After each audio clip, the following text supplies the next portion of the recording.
Es tiempo de abrir la Biblia juntos, de conectarnos con su palabra y de andar en el camino.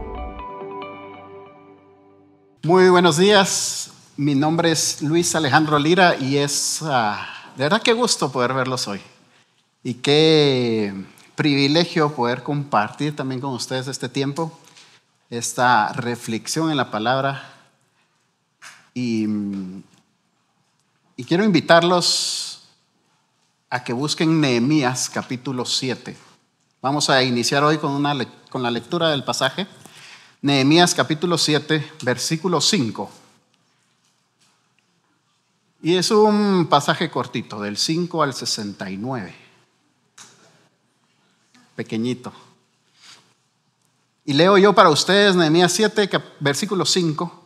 Leo de la versión Nueva Biblia de las Américas y dice así: Entonces mi Dios puso en mi corazón reunir a los nobles, a los oficiales y al pueblo para que fueran inscritos por genealogías.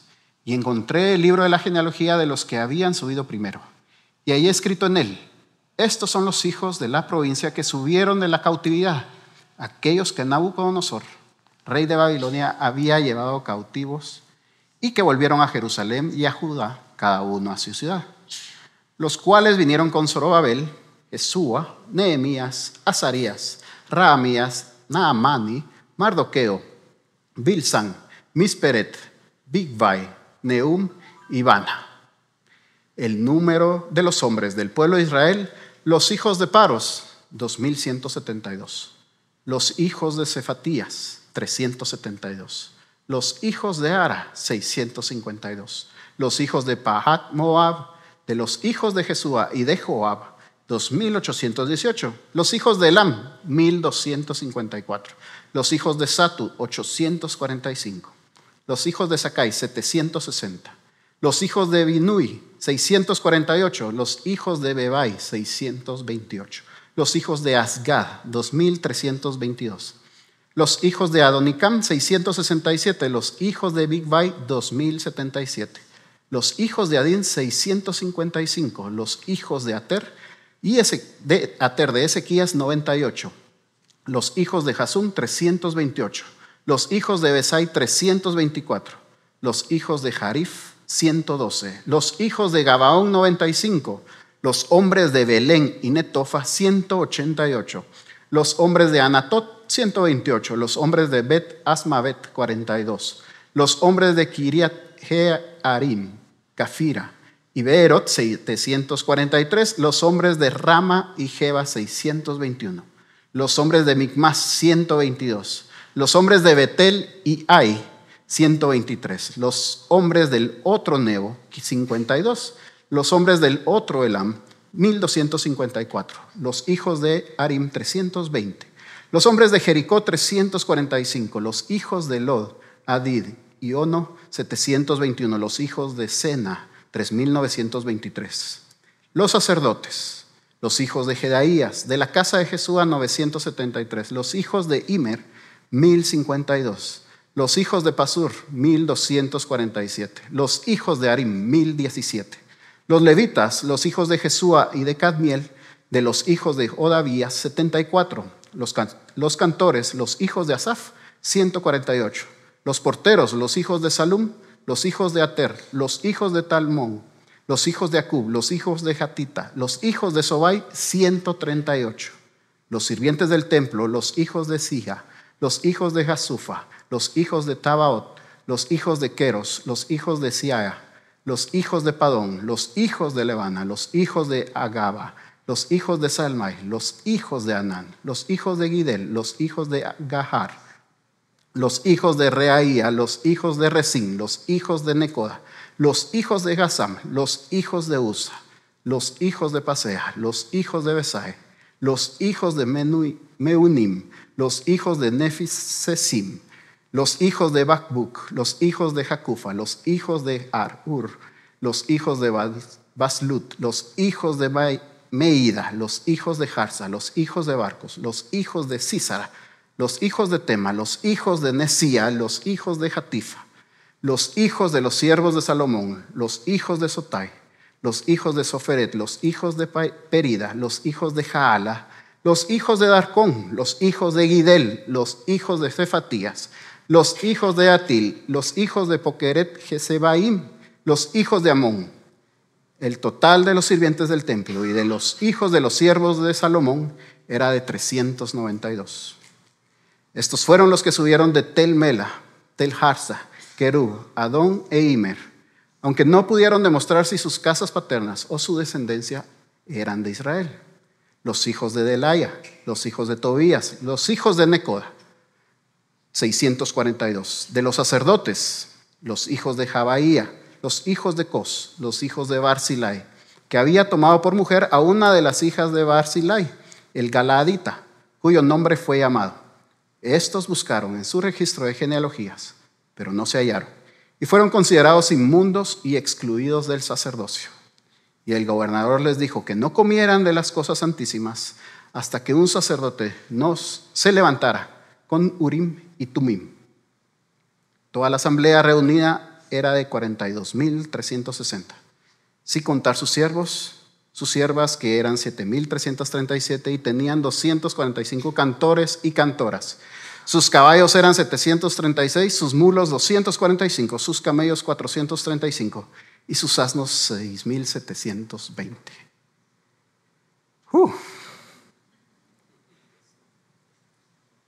Yo creo que ahí la dejamos, ¿no?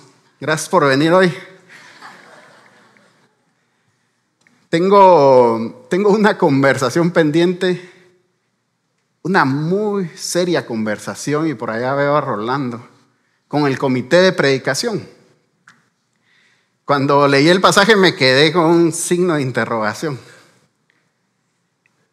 Y me quedé pensando, ¿será que les hice algo? ¿Tendré alguna cuenta pendiente con ellos? Y solo estoy bromeando. No tengo una plática pendiente con el comité de predicación. El pasaje me lo autoasigné con mi propia mano. Ahora, lo del signo de interrogación, ese sí fue más real. Y es que usualmente le huimos a pasajes como este. O mejor dicho, le huyo a pasajes como este.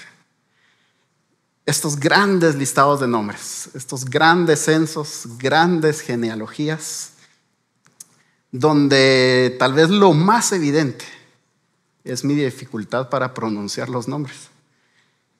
Y si a esto le agrego que no somos, o yo no crecí necesariamente en una cultura que atesora, que rastrea a sus ancestros, no necesariamente nos interesa saber o conocer acerca de nuestros antepasados. Algunas veces lo hacemos cuando hay algún trámite o hay algún asunto que surge. Por ejemplo, yo todavía estoy esperando que Ruth haya rastreado a sus antepasados y me diga que es de la realeza y que estos 5 años solo eran una prueba. Si no hay algún asunto, algún trámite, realmente no nos interesa conocer a nuestros antepasados. Y entonces me topo con pasajes como este, y lo que pienso es, yo creo que mejor me lo voy a saltar. No pasa nada si me lo salto, solo son nombres. La realidad es que sí pasa algo. La pregunta que debería estar en nuestra mente a lo largo de toda la Escritura y en pasajes como este es: ¿por qué está este pasaje aquí? ¿Cuál es el propósito de este gran listado de nombres? ¿Y qué nos quiere decir el autor acerca de Dios y acerca de la historia de Dios con este pasaje? Y si decidimos saltarnos pasajes como estos, corremos el riesgo de saltarnos también parte de esa historia de Dios, saltarnos aspectos del carácter de Dios. Y eso es lo que buscaremos encontrar esta mañana. Si recordamos, la muralla ha sido finalizada, las puertas se han colocado y se establecen controles y orden en la ciudad. El proyecto finalmente ha terminado. Nehemías también delega el liderazgo dentro de la ciudad. Recordemos que él tiene que regresar y presentarse ante el rey Artajerjes. Ese fue el trato del capítulo 2. Así que en esta labor de establecer orden y operaciones normales dentro de la ciudad, Nehemías delega liderazgo en hombres fieles y temerosos de Dios. Y Rolando la semana pasada nos platicaba de eso. Y quiero que vayan al versículo 4 porque nos ayuda en esta transición hacia nuestro pasaje de hoy. Y nos ayuda en encontrar parte de ese propósito. Y dice el versículo 4, la ciudad era espaciosa y grande, pero el pueblo dentro de ella era poco y no había casas reedificadas. Ahora que la muralla está lista y las puertas han sido colocadas, aún hay trabajo por hacer. Ahora de muros hacia adentro. Ahora puede empezar la restauración interna de la ciudad, con los muros y las puertas listas y la seguridad, la protección y la estabilidad que eso trae. El funcionamiento normal de la ciudad se puede empezar a atender. La siguiente tarea es entonces esa renovación dentro de los muros. Y dice el versículo 5, entonces mi Dios puso en mi corazón reunir a los nobles, a los oficiales y al pueblo para que fueran inscritos por genealogías. Y encontré el libro de la genealogía de los que habían subido primero. Y ahí escrito en él. Y si bien el texto pareciera indicar que inicia un nuevo proyecto de infraestructura, ahora enfocado en las casas dentro de la ciudad, la realidad es que en el resto del libro de Nehemías no podemos encontrar específicamente esto. Quizás en el capítulo 11 podemos deducir que una reconstrucción sucede o que empezó a suceder dentro de Jerusalén, pero no hay nada explícito. Por supuesto, podemos concluir que efectivamente las casas se edificaron. Es decir, la gente dentro de las murallas no se quedó en las calles. Entonces pareciera que la restauración, usando un lenguaje de casas dentro de la ciudad, es más una metáfora para lo que sucederá dentro del pueblo. Una restauración no de infraestructura, sino de la identidad y propósito del pueblo de Dios. Y quiero resaltar que la fuente de esta restauración, el fundamento de lo que está por suceder, nace de una estrecha relación con Dios. En varias ocasiones hemos hablado de cómo el primer instinto de Nehemías era orar, acercarse al Señor y orar. Y lo hizo cuando se enteró del estado de las murallas allá en el capítulo 1. Y lo hizo en cada ocasión cuando se miraba en medio de oposición y confrontación. Nehemías, el instinto de Nehemías era orar al Señor. Y aunque en este pasaje no se menciona que Nehemías ore al Señor, lo que parece es que el personaje ha ido como evolucionando. Hasta ahora el hecho de orar y accionar,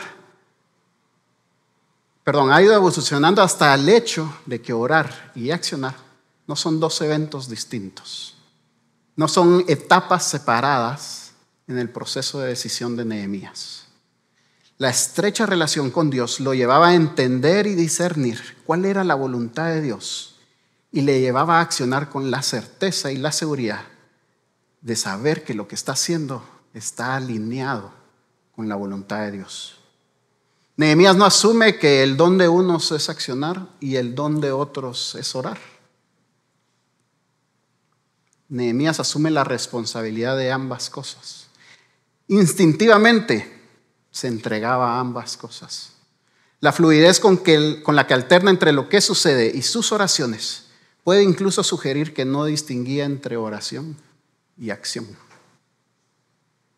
Esto no quiere decir que no debamos tomarnos tiempos y reservar momentos para orar, pero sí es una invitación a buscar esa unión, esa estrecha relación donde las líneas se difuminan, donde mientras hago estoy en constante conversación con Dios y mientras converso con Él estoy accionando también.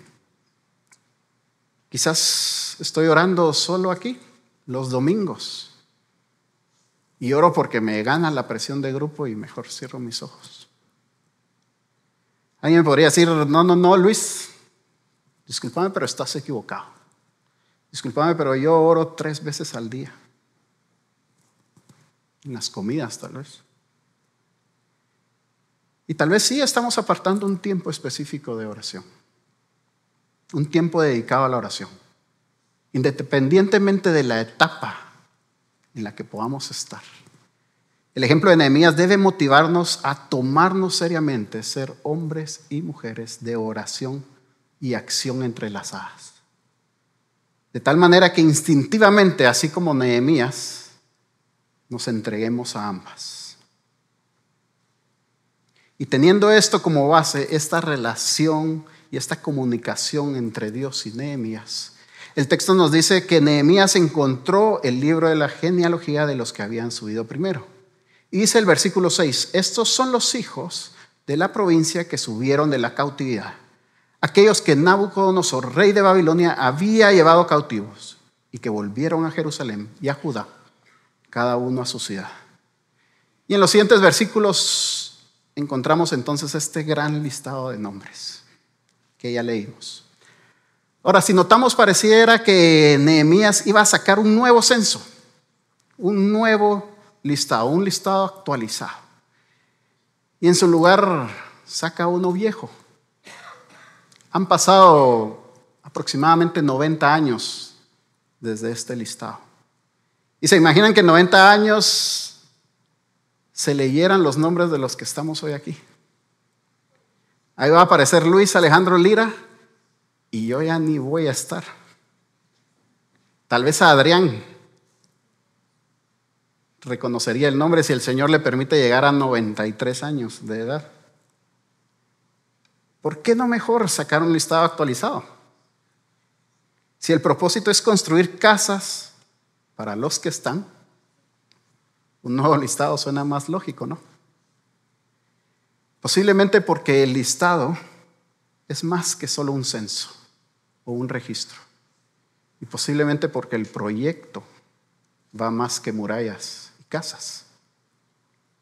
El listado es prácticamente el mismo que encontramos en Esdras capítulo 2 y efectivamente preserva los nombres de aquellos que regresaron del exilio en Babilonia. Nehemías trae a nuestra mente que este proyecto de restauración trasciende a la infraestructura. Es un movimiento que empieza y continúa durante varias décadas. El listado nos recuerda del proyecto más grande o la historia más grande que está sucediendo. La historia de la restauración del pueblo de Dios. Esta lista establece quiénes tienen derecho a pertenecer a la comunidad en el sentido de tener un linaje judío y un origen geográfico. Dios había elegido un pueblo que se caracterizaba por ser una familia y por su asociación con una tierra en particular, así como por ser un pueblo que reconocía a Jehová como su Dios. En la gran historia de Dios, Él elige a Abraham allá en Génesis, donde le promete que Él hará una gran nación, que les daría la tierra por heredad, y que por medio de Él y esa descendencia, ese futuro pueblo, serían benditas todas las naciones de la tierra. Posteriormente, esa descendencia, ya siendo un pueblo numeroso, se encuentra esclavizado en Egipto. Y Dios se presenta para cumplir esa promesa. Son sacados de Egipto, llevados a través del desierto hasta la tierra prometida. Pero lo que encontramos más adelante es un pueblo que se ha desviado y se aparta de Dios. Su corazón se ha endurecido y todo lo que practican es idolatría, es injusticia, es opresión al débil y opresión al necesitado, corrupción en el liderazgo, desobediencia al pacto y rechazo a los profetas de Dios. Y a través de sus profetas Dios anuncia que el pueblo caerá cautivo, ya no de Egipto, ahora una parte por Asiria y otra parte por Babilonia. Pero al mismo tiempo también anuncia restauración. Estos mismos profetas anuncian que después de 70 años Dios los visitará y los traerá de vuelta. Anuncian que hará volver a los cautivos y les dará la tierra. Anuncian que con Ciro Jerusalén será reedificada, incluido el templo.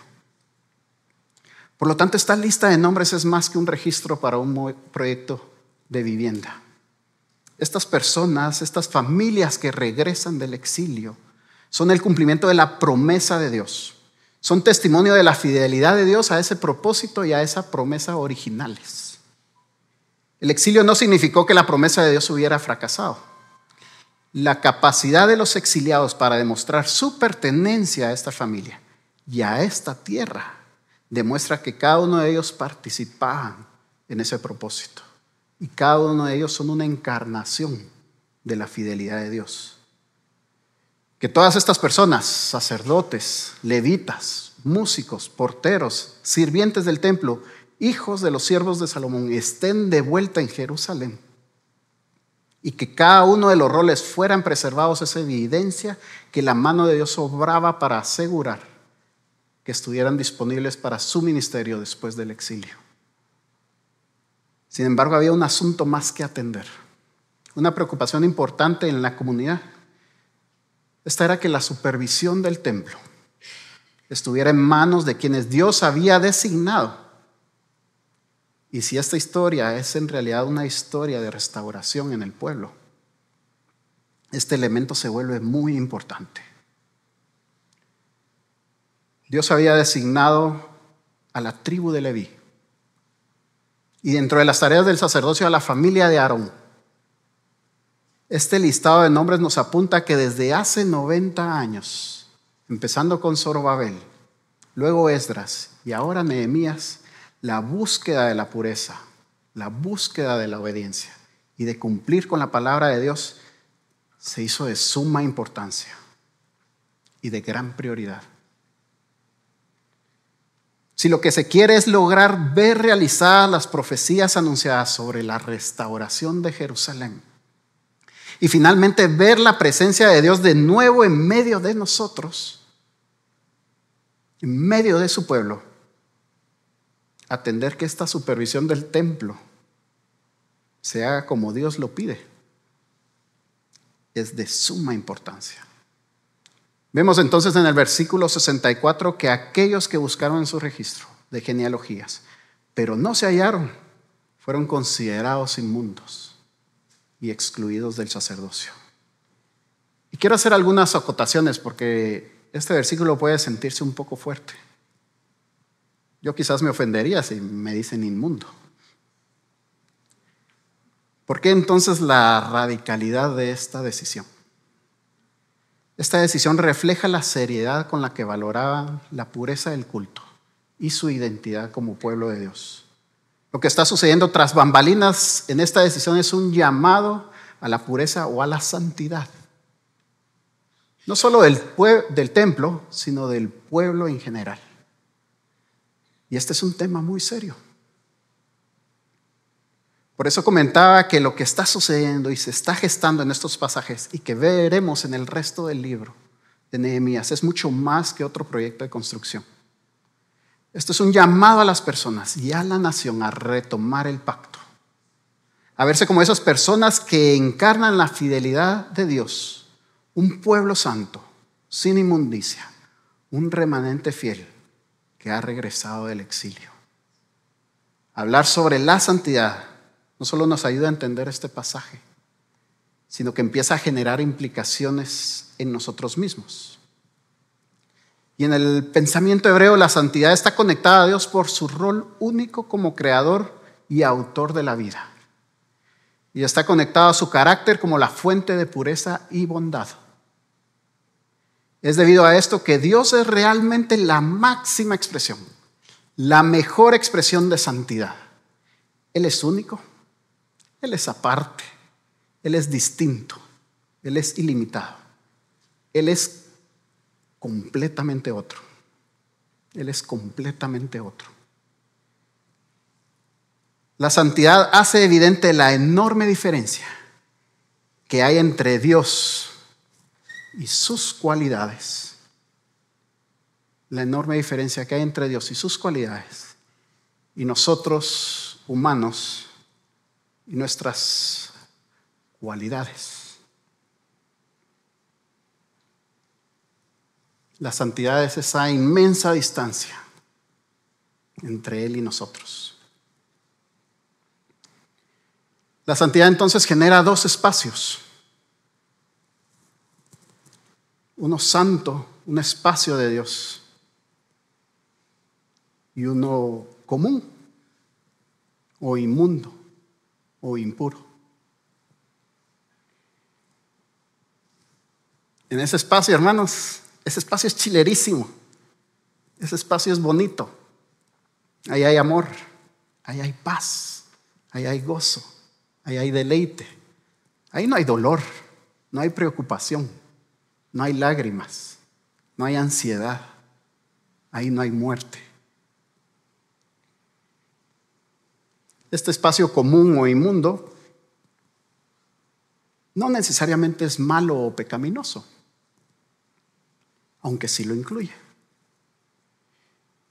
En la cosmovisión del Antiguo Testamento yo podía entrar en este espacio de muchas maneras. Sí, porque pecaba, porque fallaba al pacto, porque fallaba a la ley, podía entrar en este espacio. Pero también podía entrar en este espacio si tenía contacto con la muerte. Se me murió mi perrito y lo enterré. Entraba en este espacio. Se me murió tal vez un amigo, un familiar, y fui a su velorio y fui al entierro y estaba en este espacio común. Por enfermedad, me dio gripe, me dio COVID y estaba en este espacio.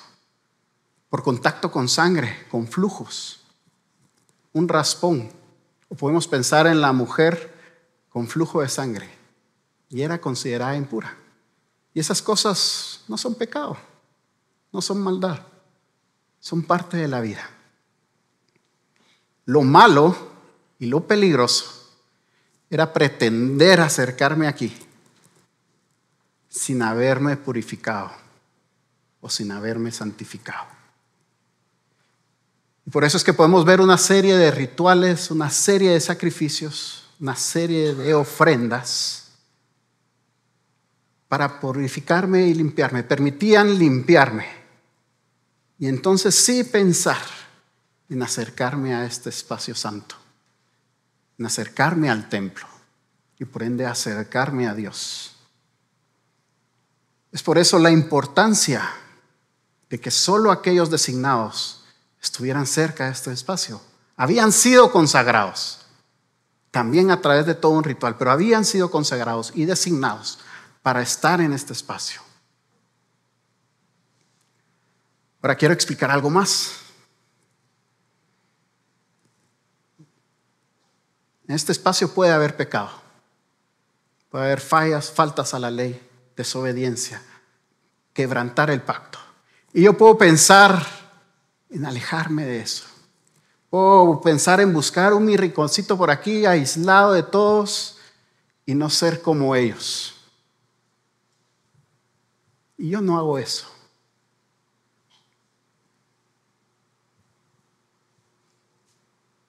Eso no significa que estoy cerca de Dios o cerca de aquel espacio. En el Antiguo Testamento muchas cosas podían ser santas. Personas, lugares, cosas, incluso el tiempo. Pero el factor común de todos estos casos era la proximidad o cercanía con la presencia de Dios. El factor común era qué tan separado estoy de lo malo, pero en la dirección correcta.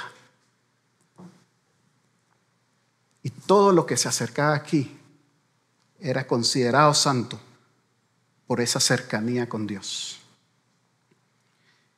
Quiero entonces resaltar este aspecto como el aspecto que engloba y amarra lo que hemos platicado hoy, la cercanía. Ese concepto de proximidad, de estar ahí. Fue esa cercanía la que permitió a Nehemías tener esa comunicación constante, fluida, ininterrumpida con Dios.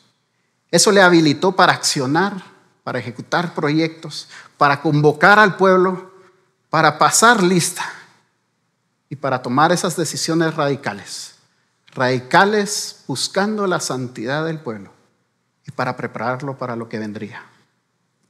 Decisiones radicales que nosotros debemos considerar hoy para nuestras vidas. Les mencioné que existían en el Antiguo Testamento toda una serie de rituales, sacrificios, ofrendas para purificarse y entonces acercarme a Dios. Estos elementos de purificación y santificación se desarrollan a lo largo de la Biblia. El teólogo Rudolf Otto dice lo siguiente: diferentes secciones del Antiguo Testamento llaman a una respuesta diferente hacia Dios. La tradición sacerdotal requiere una respuesta de pureza y limpieza.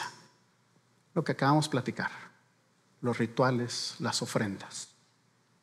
La tradición profética demanda una respuesta social, una limpieza o pureza social. Es por ello que luego vemos a Dios diciendo: misericordia quiero y no sacrificios, que me conozcan y no holocausto. Y finalmente, dice Rudolf Otto, la literatura sapiensal recalca la limpieza o pureza moral. El pueblo estaba llamado a hacer todo esto, todo el tiempo. No era una actividad que marcaba como completada y listo, se acabó. No era una o la otra. Ellos debían buscar la pureza ritual mientras buscaban la pureza social, mientras perseguían la pureza moral. Y no quiero adelantarme a las próximas prédicas, pero pongamos atención al libro de Nehemías. Pongamos atención a todo lo que se está gestando aquí, toda esta asociación de linaje y de pueblo, toda esta limpieza en medio del pueblo. Establece el escenario para una restauración y renovación de votos que el pueblo hará más adelante. Una restauración que se queda en buenas intenciones. No fue suficiente, porque al final el libro de Nehemías es una muestra más de la lamentable condición humana. Una condición cuya restauración requeriría más que murallas, más que buenas intenciones. Requeriría un nuevo corazón y una nueva naturaleza. Requeriría que el Hijo de Dios descendiera del cielo, se hiciera humano, y un humano que siempre anduvo en este espacio, junto a Dios, sin pecado, sin impurezas, sin faltas que achacarle. Esa restauración final requeriría su vida en la cruz. Alguien sin culpa, en favor de nosotros, los culpables y los inmundos. Pablo dice en Efesios que ahora, por medio de Cristo, tengo entrada al Padre y tengo libertad y acceso a Dios con confianza por medio de la fe en Él. Ahora podemos llegar aquí. Ahora me puedo acercar libremente aquí con confianza por el sacrificio de Cristo. Y eso, hermanos, son buenas noticias. Son buenísimas noticias. Y si hay alguien aquí presente capaz de identificarse con esa condición humana, si te encuentras en exilio, muerto en delitos y pecados, separado de Dios y sin esperanza, déjame decirte que aquella cruz son excelentes noticias. Porque ahora, por medio de Cristo, por su sangre derramada, estando lejos, ahora podemos acercarnos. Al reconocer a Jesús como Señor y Salvador y decidir seguirle, conocerle y obedecerle, hoy puedes tener acceso libre a este espacio, cerca de Dios. Y si esta mañana quieres acercarte a Él, quieres dar ese paso de fe, quieres tomar esa decisión, yo te invito a que después de este tiempo me busques y platiquemos. Otros ya hemos tomado esa decisión. Hemos reconocido a Jesús como Señor y Salvador y hemos decidido seguirle. Y gloria a Dios por su salvación.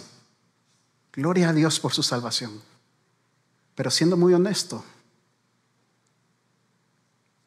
creo que nos hemos dormido. Nos hemos dormido como individuos y nos hemos dormido como iglesia.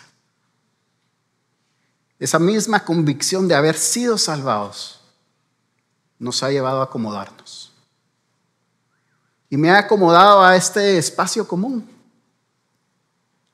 Aquí he hallado mi rinconcito.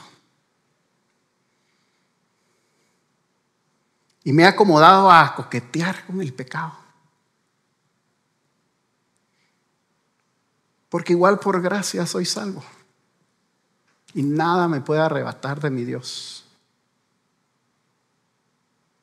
Pero tengo ahí esas áreas de las que no me desprendo.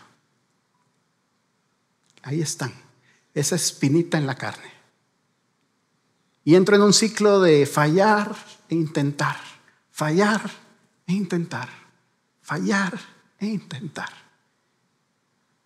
Y mejor me he acomodado a que nadie es perfecto. Quizás he pretendido ser mejor. Entonces tomo mi distancia de estos de aquí.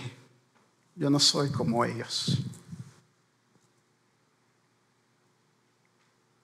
Quiero separarme de lo que sucede ahí, de esa suciedad de ahí, porque yo entiendo más.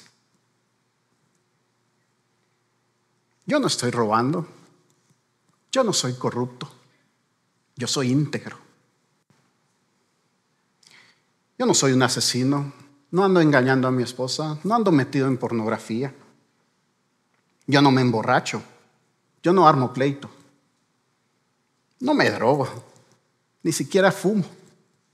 Es más, no soy orgulloso, no soy envidioso.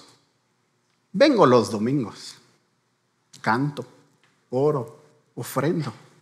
Saludo a los demás. Hasta le doy su quetzalito al que me pide en el semáforo. No quiero que se malinterprete. Qué bueno, hermanos, qué bueno si no estamos haciendo nada de esas cosas malas. Qué bueno. Pero temo que ambos casos caen en la confusión de creer que porque ya soy salvo y porque tengo la esperanza que un día este espacio arrase con todo, nuevos cielos y nueva tierra. Entonces lo único que importa y lo único que necesito es cumplir con un checklist, portarme bien, intentarlo de nuevo, pretender que lo intento de nuevo cada vez que fallo, o no acercarme a esos, no juntarme con esa chusma. Y no nos hemos dado cuenta que sigo estando en este espacio común, en este espacio inmundo, en este espacio impuro. Sigo igual de lejos de la presencia, de la cercanía, de la proximidad con Dios. No hemos anhelado esa santidad. Lo sagrado e importante que es estar delante de la presencia de Dios. La hemos olvidado. 1 Pedro 2:9 dice: pero ustedes son linaje escogido, real sacerdocio, nación santa, pueblo adquirido para posesión de Dios, a fin de que anuncien las virtudes de aquel que los llamó de las tinieblas a su luz admirable. No sé si nos damos cuenta. Ahora estoy anotado en el listado. Antes no estaba y ahora estoy. No porque lo haya heredado, o porque tenía algún derecho, o porque soy bien pilas. Porque me escogieron. Somos linaje escogido. Y no solo mi nombre aparece en ese listado, aparece entre aquellos designados para estar en el espacio santo. Consagrados. Ahora somos real sacerdocio. Ahora soy nación santa. Yo debería vivir, debería respirar, pensar, moverme y actuar todo en este espacio.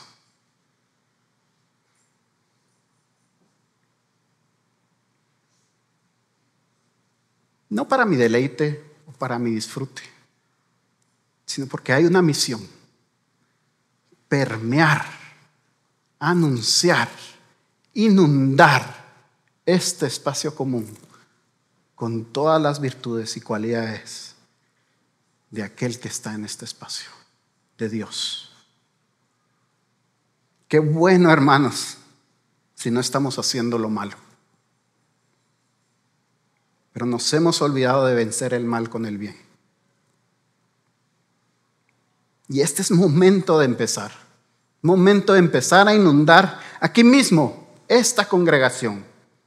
La Reformita, Santa Rosa II, la universidad, mi casa, mi familia, mis amigos, mi vecino, mi colega, mi universidad, mi vecindario, Guatemala y hasta lo último de la tierra, con las virtudes de este espacio, con las virtudes de aquel que nos llamó de las tinieblas a su luz admirable. Y hermanos, eso no es posible. Eso jamás será posible si no nos tomamos en serio procurar y esforzarnos por esta cercanía, por esta relación, por esta proximidad con Dios. Cada día, cada momento, esforzarme por mis disciplinas, por estar cerca. De lo contrario, estaré fallando miserablemente en mi misión. Y tristemente, continuaré en este espacio, aunque pretenda no estarlo. Cierren sus ojos, vamos a orar.